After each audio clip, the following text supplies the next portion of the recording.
Jung's most perilous revelation wasn't about mental disorders. It concerned individuals who perceive everything others overlook and why this extraordinary ability devastates them.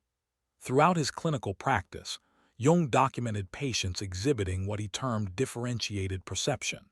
These were people who could interpret micro-expressions, sense concealed emotions, and detect psychological patterns that eluded everyone else. They penetrated social facades, identified deception instantly, and experienced the unconscious tensions permeating every environment. Jung labeled this discovery hazardous because these individuals consistently became isolated, drained, and incapable of sustaining normal relationships. Not due to instability, but because perceiving everything carried a psychological price that remained incomprehensible to others. Today, I'll demonstrate Jung's most dangerous revelation about people who see everything, and why he believed this rare ability either annihilates you or transforms you into something extraordinary.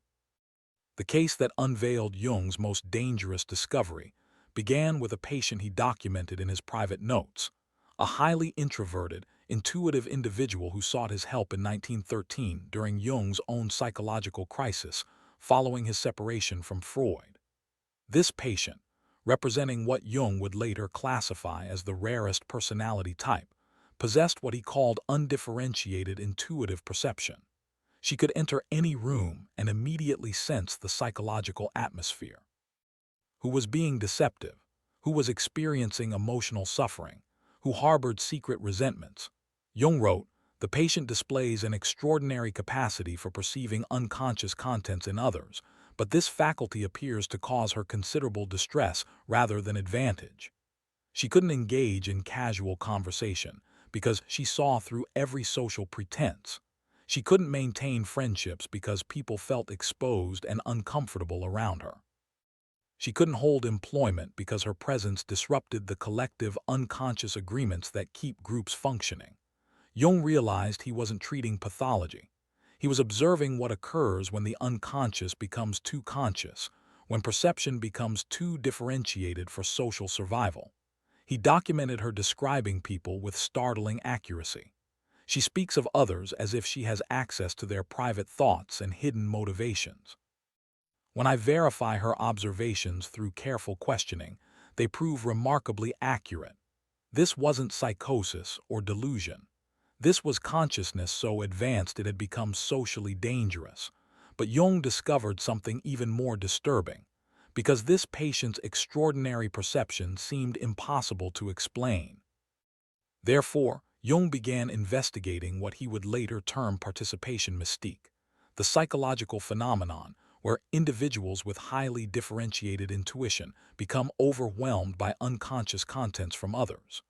Jung wrote in his Red Book period notes, "There are those among us whose psychic apparatus is so finely tuned that they absorb not merely conscious communications, but the entire unconscious atmosphere of their environment."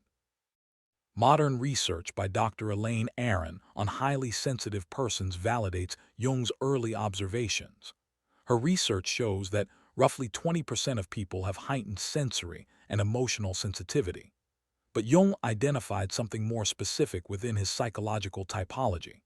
The introverted intuitive type, comprising roughly 1% of the population who don't just feel deeply, but perceive unconscious patterns with startling clarity. Jung observed that these individuals have what he called differentiated intuitive function. Their brains process not just obvious social cues but unconscious emotional states, repressed content, and psychological patterns that others cannot detect. They see the depression behind forced smiles. They sense the desperation beneath confident presentations. They feel the collective shadow that groups unconsciously agree to ignore. Jung wrote, "The danger lies not in the perception itself, but in the psychic isolation it creates. When one sees clearly what others cannot or will not see, one becomes a mirror that society cannot bear to look into." This creates what Jung called the problem of the superior function, when your greatest strength becomes your greatest burden, because it separates you from collective unconscious participation. But Jung discovered the real danger wasn't the perception itself, because people with highly differentiated perception see others' unconscious contents clearly. Therefore, they become targets for what Jung extensively documented as shadow projection, where people unconsciously attack them for reflecting what they refuse to acknowledge in themselves. Jung wrote in Psychology of the Unconscious, "Nothing has a stronger influence psychologically on their environment, and especially on their children, than the unlived life of the parent." But he discovered this principle extended to all relationships. When someone's shadow is reflected back through another person's clear perception, the unconscious mind has two choices: integrate the shadow or attack the mirror. Jung documented this pattern repeatedly in his clinical work. The person who sees clearly gets blamed for creating the problems they're merely observing. His patients with differentiated intuition experienced this constantly. When they would gently suggest that someone seemed troubled, that person would explode at them for being negative or creating drama. When they'd express concern about obvious problems, they'd be accused of being judgmental or manufacturing issues where none existed. Jung realized this wasn't coincidence. It was psychological defense. In Memories, Dreams, Reflections, he wrote, "Everything that irritates us about others can lead us to an understanding of ourselves. But for most people, it's easier to attack the person reflecting their shadow than to examine what's being reflected." This creates what Jung called the scapegoat phenomenon. Highly perceptive individuals often become the designated problem in every group they enter. Not because they cause problems, but because they reveal problems that already exist in the collective unconscious. Jung observed, "The bearer of superior perception becomes the repository for all that the group cannot consciously acknowledge about itself." This pattern explains why these individuals don't just feel misunderstood. They feel systematically targeted by a force they can't rationally explain. But Jung's most disturbing discovery was still to come, because Jung observed that overwhelming perception manifested differently in different individuals. Therefore, he identified 4 distinct patterns within the introverted intuitive type, each representing a different way of processing unconscious contents from others.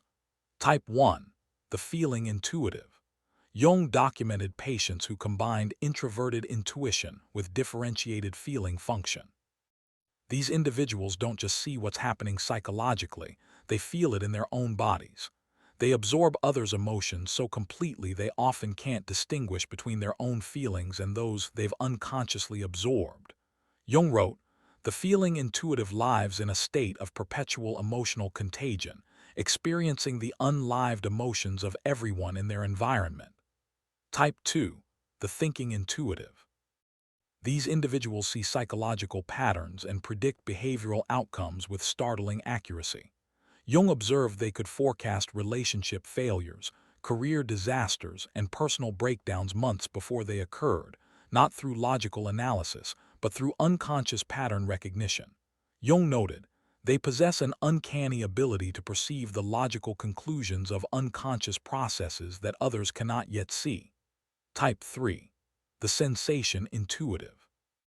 Jung documented patients who could sense the physical manifestations of psychological states in others, detecting illness before symptoms appeared, sensing fatigue before it was acknowledged, or feeling the bodily tension that indicated emotional distress.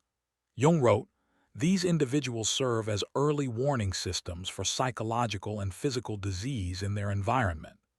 Type 4. The pure intuitive. The rarest type Jung encountered combined introverted intuition with what he called undifferentiated auxiliary function. They saw everything but had difficulty organizing or expressing their perceptions coherently. Jung observed, "They live in a state of perpetual overwhelm, receiving vast amounts of unconscious information without adequate psychological structure to process it constructively."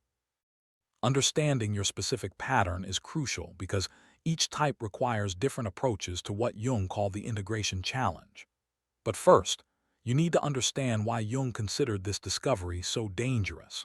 Because Jung observed the devastating effects of undifferentiated perception on his patients. Therefore, he concluded that seeing everything without proper psychological integration posed genuine dangers to both individual and collective well-being. Jung identified 3 specific dangers that made this discovery so threatening. Danger 1. Collective unconscious disruption. Jung wrote, "The individual who perceives too clearly threatens the collective agreements upon which social cohesion depends.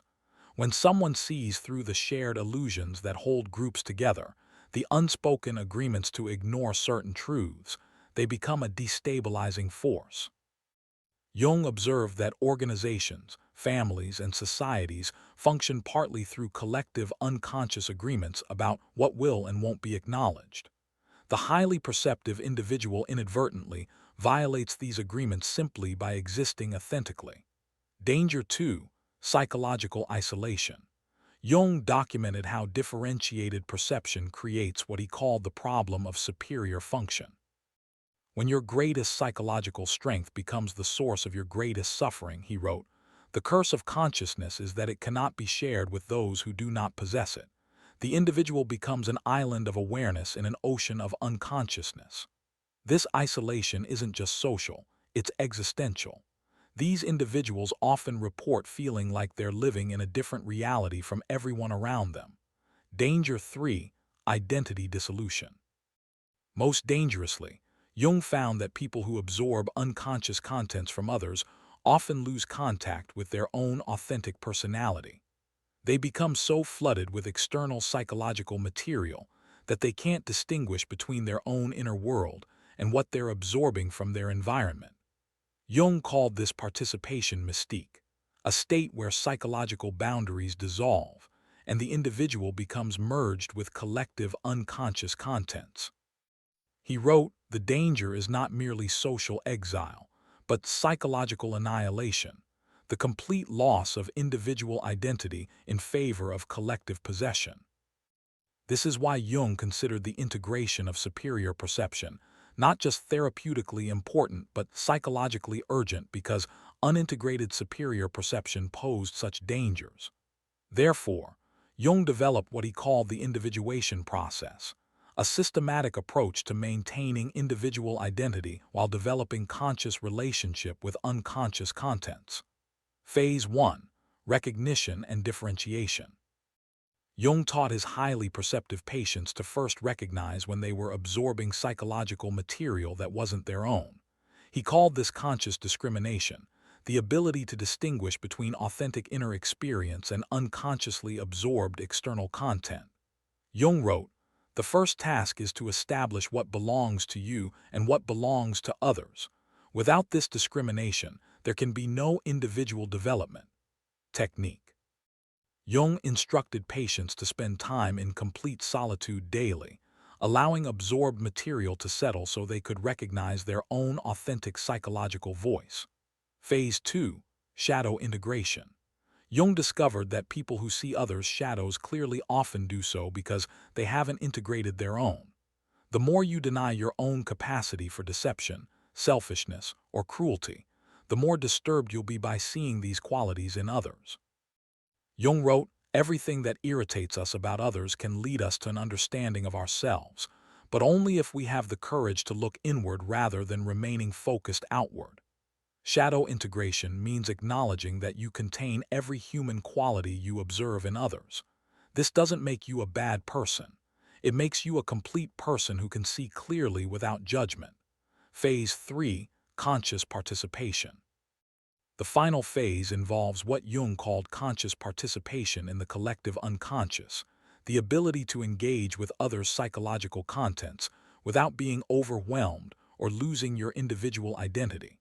Jung wrote, "The individuated person can serve as a bridge between conscious and unconscious, helping to make the unconscious conscious in others without sacrificing their own psychological integrity."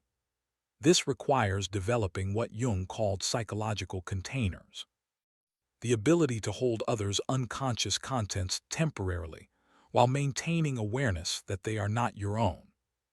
Because Jung understood that superior perception either destroys or transforms individuals. Therefore, he studied historical figures to understand the difference between successful integration and psychological breakdown. The case of Nietzsche, unintegrated perception. Jung was deeply influenced by Nietzsche's philosophy, but observed how his superior perception ultimately led to psychological collapse. In Memories, Dreams, Reflections, Jung wrote about Nietzsche's ability to see through social, religious, and philosophical facades with devastating clarity. However, Jung noted that Nietzsche never learned to integrate these insights constructively. Instead of using his perception in service of healing, he wielded it as a weapon against society. Jung wrote, Nietzsche possessed extraordinary insight into human nature, but he remained identified with his superior function rather than integrating it into a balanced personality. Jung observed that Nietzsche's isolation and eventual breakdown represented what happens when superior perception remains unintegrated. The individual becomes consumed by what they see rather than transformed by it. The case of Meister Eckhart, successful integration. Jung extensively studied the medieval mystic Meister Eckhart, whom he considered an example of successfully integrated superior perception. Eckhart possessed what Jung called mystical intuition, the ability to perceive spiritual and psychological realities that others could not access. But unlike Nietzsche, Eckhart channeled his insights into compassionate service. Jung wrote, Eckhart transformed his superior perception into wisdom that could nourish others without overwhelming them. He saw clearly but spoke in ways that invited understanding rather than resistance. Jung noted that Eckhart's success came from what he called conscious humility, the recognition that superior perception is a gift to be shared wisely, not a weapon to be wielded. Jung's own integration journey.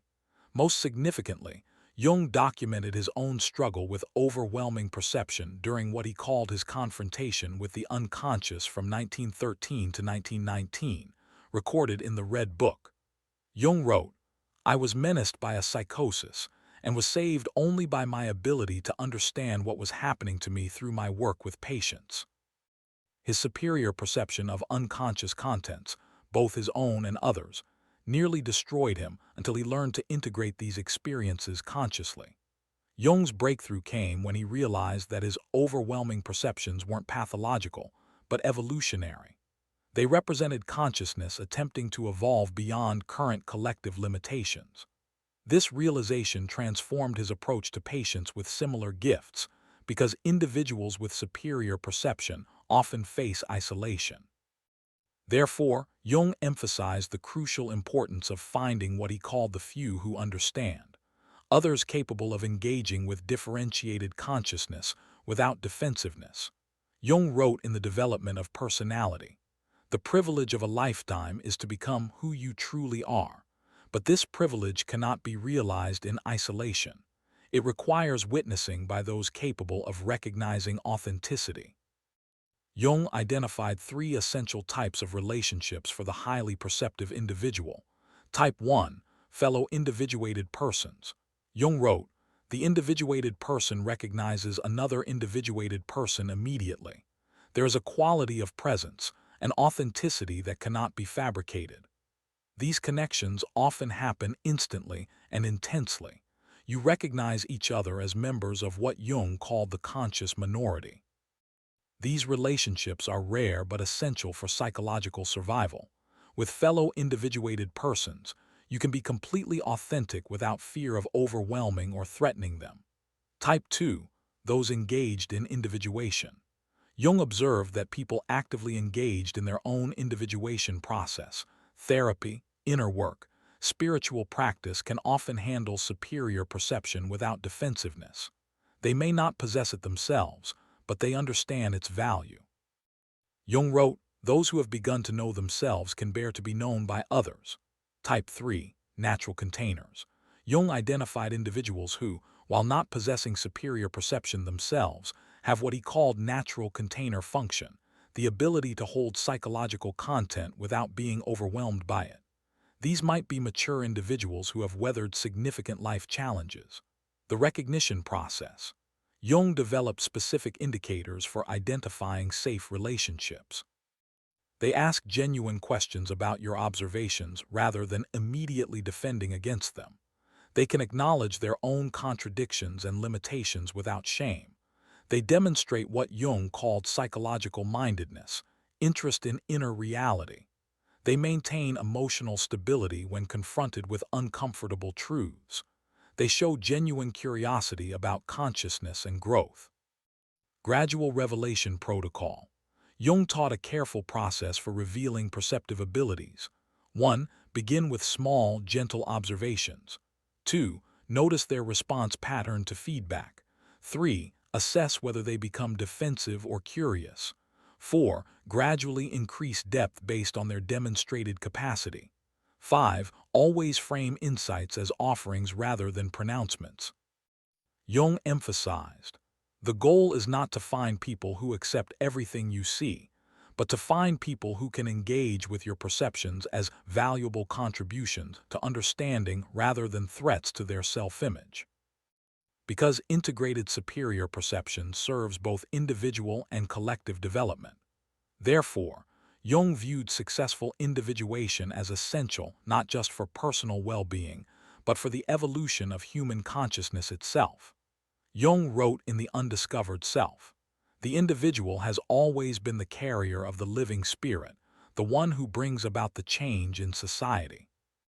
He believed that individuals who successfully integrate superior perception become what he called culture carriers, people who help consciousness evolve. The 4 stages of transformation. Stage 1. Recognition without overwhelm. The first transformation occurs when you learn to acknowledge your perceptive abilities without being crushed by them. Jung called this conscious acceptance of the superior function. Jung wrote, the beginning of wisdom is the recognition of what one actually is, not what one wishes to be or fears to be. Stage 2. Integration without isolation. The second stage involves learning to use your perception constructively while maintaining meaningful relationships.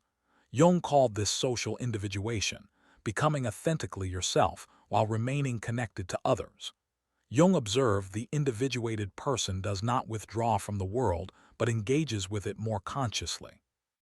Stage 3. Service without sacrifice. The third transformation happens when your perception becomes a gift you offer rather than a burden you carry. Jung called this conscious participation, using your abilities in service of others without depleting yourself. Jung wrote, the privilege of a lifetime is to become who you truly are and then to offer that authentic self in service of the whole. Stage 4. Legacy without attachment. The final stage involves what Jung called transcendent function, using your perception to contribute to collective consciousness evolution, without attachment to whether others recognize or accept your contributions. Jung observed, the individuated person works for the future, not for personal recognition in the present. The integration becomes cultural medicine. Jung believed that individuals who successfully integrate superior perception serve a vital evolutionary function. They see what collective consciousness is not yet ready to acknowledge, helping to prepare humanity for necessary developmental steps. Jung wrote, what is not brought to consciousness comes to us as fate. Highly perceptive individuals who learn integration help make unconscious contents conscious before they manifest destructively in collective behavior. But Jung warned about specific pitfalls that can derail this transformation because the path of integrating superior perception contains specific dangers. Therefore, Jung documented the most common ways individuals derail their own transformation process. Pitfall 1. The inflation trap. Jung wrote extensively about psychological inflation, when individuals become identified with their superior function rather than integrating it consciously. In 2 essays on analytical psychology, he warned, the danger is that the ego identifies with the archetype, leading to an inflation that cuts the individual off from human relationships. Highly perceptive individuals often fall into what Jung called the prophet complex, believing they must save everyone from unconsciousness. This leads to preaching, judgment, and eventual isolation. Jung observed, the moment one believes oneself to be the bearer of absolute truth, one has fallen into the trap of unconscious possession by the very forces one seeks to understand. Pitfall 2. The withdrawal justification. Jung documented cases where individuals used their superior perception to justify complete withdrawal from society. They convinced themselves that others were too unconscious to be worth engaging, which Jung recognized as spiritual superiority masquerading as wisdom. Jung wrote, "True individuation requires engagement with the unconscious world, not escape from it. The hermit who withdraws from life has not transcended it, but has been defeated by it." Pitfall 3. The helper syndrome. Jung observed that some highly perceptive individuals become addicted to being needed. They define themselves entirely through their ability to see and help others, losing contact with their own inner development. Jung warned, when perception becomes identity, the person disappears behind the function. This is not individuation but its opposite, the sacrifice of personality to role. Pitfall 4. The overwhelm return. Even successfully integrated individuals can regress during periods of stress, trauma, or major life transitions. They stop maintaining their psychological boundaries and become flooded with others' unconscious contents again. Jung emphasized, integration is not a permanent achievement, but a dynamic process requiring constant conscious attention. The integration maintenance. Jung developed ongoing practices for maintaining healthy integration, regular solitude for distinguishing your own psychological contents from absorbed material, conscious choice about when and with whom to engage perceptive abilities, ongoing shadow work to prevent projection of your own unconscious contents, connection with others capable of providing reality checking and support, creative expression as an outlet for overwhelming perceptual input.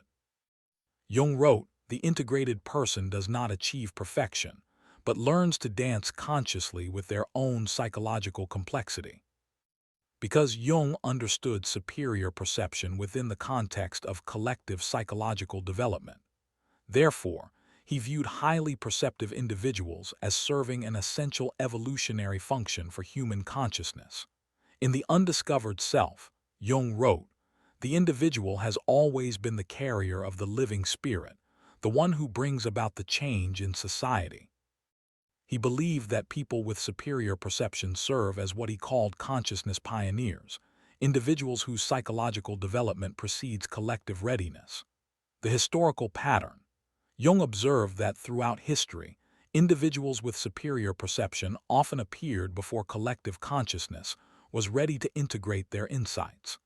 They served as advanced scouts for psychological territories that humanity would eventually need to explore. Jung wrote, "What appears in the individual first as psychological insight later manifests in the collective as cultural transformation.